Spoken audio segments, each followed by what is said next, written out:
Hello everyone, my name is Jeremiah Griffin and I'm here as a sustainable living activist and local food advocate, gardening enthusiast, and I raise chickens for my family and friends.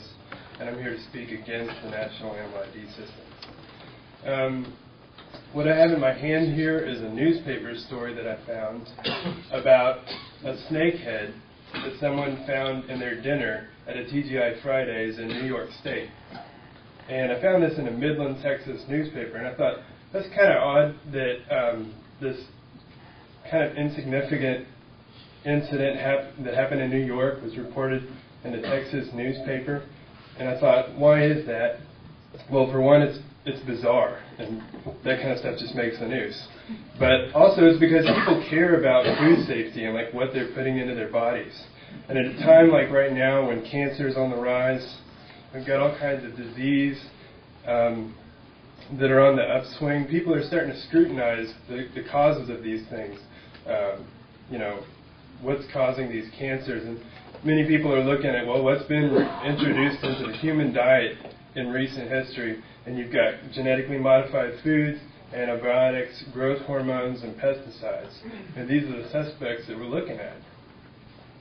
And these are all things that are, for the most part, associated with large agricultural industry, not the small local producers or the organic producers. These laws, the National Animal ID system, would put smaller farmers at a disadvantage to the larger farmers that can put one number for thousands of animals.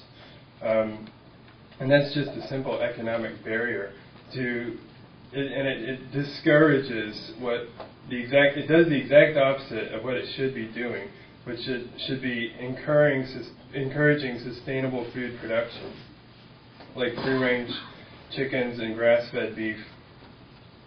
I want to talk a little bit about sustainability because that's a big passion of mine, and that's about making wise decisions for the future, taking things like peak oil into consideration and whatnot, and the direction that we should generally be going as a country for food production.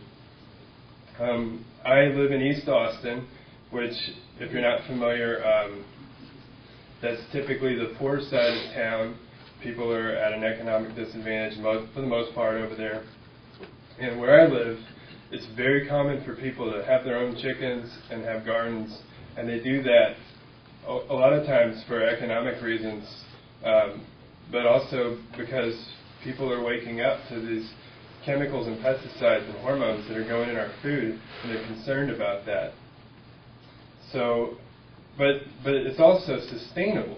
It's not sustainable to get a salad that comes from California or to get your meat processed far away. Am I talking about? Yeah, final thoughts. Final thoughts. I work with my church with these impoverished communities to try and help more people become their own food producers and empower themselves. And laws like these will create barriers that just from the people that I know, these are the kinds of things that would stand in their way of being able to grow their own food.